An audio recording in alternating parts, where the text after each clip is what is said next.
and welcome to Awaz News. I'm Kubra Ali and I'll be taking you through big news across Canada. Toronto Mayor wants major zoning changes as part of a housing plan. These are the highlights. Victim of fatal stabbing on Toronto subway did not know her alleged attacker, police say. Man taken to hospital with serious injuries after stabbing in Fairbank. A 19-year-old dies after stabbing outside a Oshawa bar. Health Canada approves first bivalent booster for kids ages 5 to 11. Rooming houses could be legalized citywide in 2024 as part of proposed bylaw.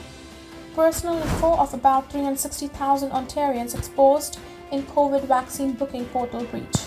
These were the headlines, and now let's jump right into the details.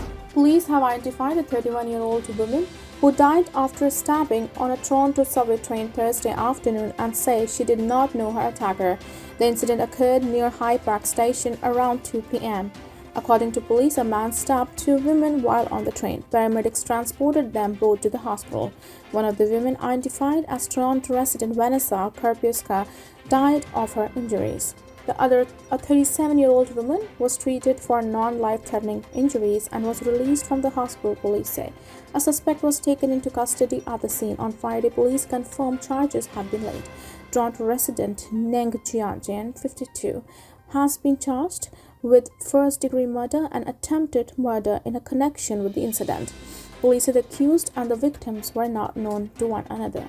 The charges have not been proven in the court. The stabbing comes after a number of violent incidents on the TTC, which was prompted an increase in police visibility in recent months.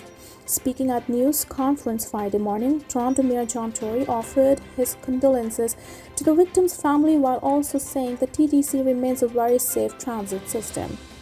Tory added there is a discussion about including additional resources in next year's budget to further enhance that presence.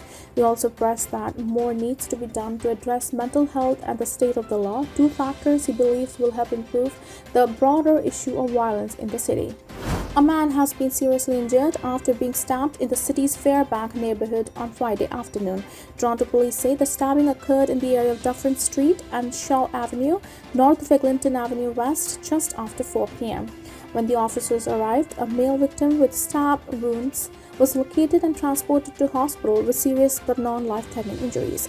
Police say they are looking for a suspect described as black male, 5'10", with a slim build.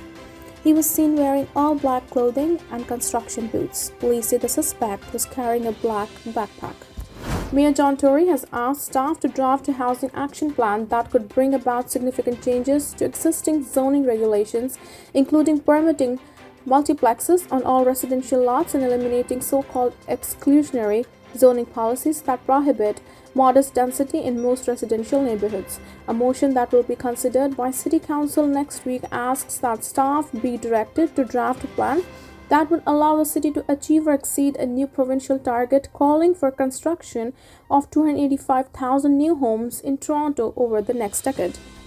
The motion stipulates that such a plan should focus in on 15 specific areas, including amending zoning laws to increase density within neighborhoods, creating transition zones between commercial and residential areas, and increasing zoning permissions on major streets.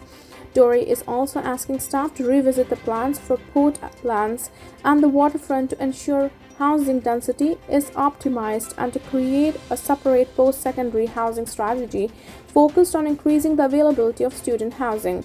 Staff will also be urged to review the city's urban design guidelines, heritage standards, and urban forestry policies to ensure they align with the goal of expediting the delivery of new housing according to the motion.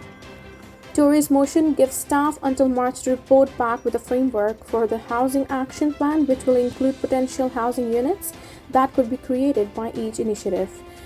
In a statement issued on Friday afternoon, Residential Construction Council of Ontario President Richard Leal also welcomed Tory's proposal, calling it a once-in-a-generation change to housing policy that contains.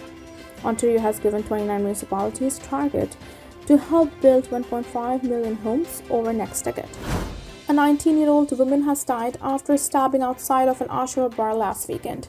Emergency crews were called to the area of Park Road South and Malada Road around 2:30 a.m. on December 4th. When officers arrived, they found a woman suffering from life-threatening injuries. She was rushed to Toronto Area Trauma Center but later succumbed to her injuries. Durham Regional Police identified the victim on Friday as Pickering resident Teal Lencook. She is the region's 15th homicide victim of 2022.